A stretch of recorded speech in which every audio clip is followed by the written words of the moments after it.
lep rokomet na koncu se za Celje sicer ni dobro končalo, je razočaranje precejšnje, kajti v drugem polčasu ekipa v obdobju 11 minut ni dosegla gola in takrat se je očitno srečanje zlomi. Mislim da smo dosta svoju šansu propustili u prvom polovremenu gdje smo imali dosta zicera, ne znam točno koliko, ali sigurno 6 čistih zicera, kontri, s pozicija čistih šansi i to nismo iskoristili. Tu smo iz nekoliko primili neke golove, što mislim da prvo polovreme trebali da dobijemo našu korist najmanje 3-4 razlike i to je onda bilo malo drugačije.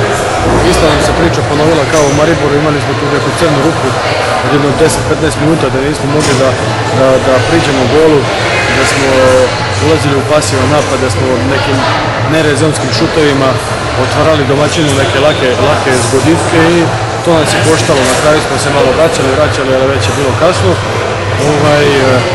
Ništa, to je ekipa koja stvara, ko vidi se treba iskustva malo više, ali radit ćemo, pogledat ćemo gdje smo grešili, pokušat ćemo da ispravimo greške, nije smak svijeta, idemo dalje i dalje je sve otvoreno, u igri je sve, pa ćemo vidjeti. Dobro, razlika je samo točka, pred nami pa je šele zaključek tega prvega dela redne sezone. Vaša zadnja tekma v tem obdobju proti Krki v soboto v Celju. Krka je sljedeći protivnik, nema tu šta, nama treba i tu 2 točke, to uopšte nemamo šta drugo da razmišljamo i ja sam siguran da ćemo mi to dobro odraditi i da ćemo uzeti na 2 točke.